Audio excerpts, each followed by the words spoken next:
Welcome back to the IBFP. Here's your host, Boxing Nuke. Welcome back, fight fans. Welcome back. Let's just start it off by saying this. Focus on your fight for you not make it to your fight. Terence Bud Crawford versus Jose Benavidez. This will be an amazing fucking fight, and I cannot wait to see it. I think this will be one of the best fights that Terence Crawford has ever had from one of his best opponents. I know a lot of people kind of overlook this situation for Terence Crawford against Jose Benavidez, but have no doubt Jose Benavidez was one of the top prospects in boxing.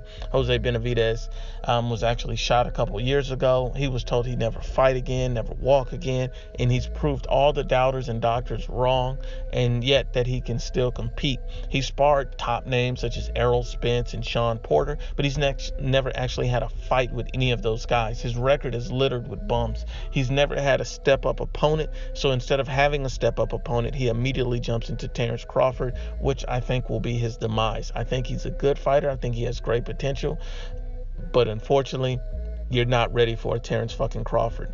Let's just jump into who Jose Benavidez Jr. is, because that's pretty much what everyone wants to know. Jose Benavidez is 27 wins, 0 losses with 18 knockouts. He stands about, I guess he's listed at 6'1". He has a 73-inch reach. He's 26 years old, and he's the older brother of David Benavidez. So he's a very, very, technically sound boxer. His last win came against a Frank Rojas, who's basically the bum slayer. He knocked Frank Rojas out in one round. Frank Rojas basically has beaten no one, only on a domestic level for Mexico, but he did what he was supposed to do. Jose Benavidez got him out of there, got rid of him, but he's fought no one of real worthiness on his resume, and I think clearly that'll be his demise.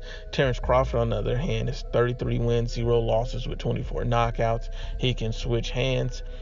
He's 5'8" with a 70-inch reach, and they will also be fighting in Omaha, Nebraska on ESPN. So this will be a very interesting fight.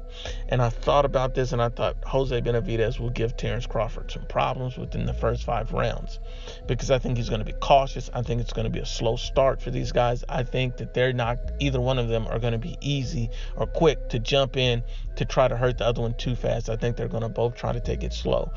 Jose Benavidez, since he's so much bigger than Terence Crawford, he may be bold and may feel like, hey, it's my way to go. If he does that, I believe he could end up getting stopped early in the fight. But if he sticks to the game plan, fights Terence Crawford on the outside, uses his foot speed, and he has strong body punching abilities, then what he can do is he'll fight Terence Crawford, keep his distance. And if he fights smart the way he should, I don't know if it's the way he will, because he seems like he keeps doubting Terence Crawford, saying he doesn't see anything special in him. And if you don't see anything special in Terence Crawford, how in the fuck can we see anything special in you, Jose? Terence Crawford is arguably number 1 pound for pound on most people's power rankings, or at least top 3. He's number 1 on mine as of right now. I think at this point, Terence Crawford, if the fight goes the way it's supposed to, and both of these guys are cautious coming out for the first 5 rounds or so, I think that this fight ends up becoming a stoppage victory for Terence Crawford in about the 9th or 10th round. I think Terence Crawford is going to catch him too cleanly. Jose Benavidez Jr. is a good quality opponent, but unfortunately, he just does not have the best head movement. He will leave himself open for many big shots, and that will lead to his fucking demise. Once again, it's the IBFP. Please share, like, and you must absolutely subscribe.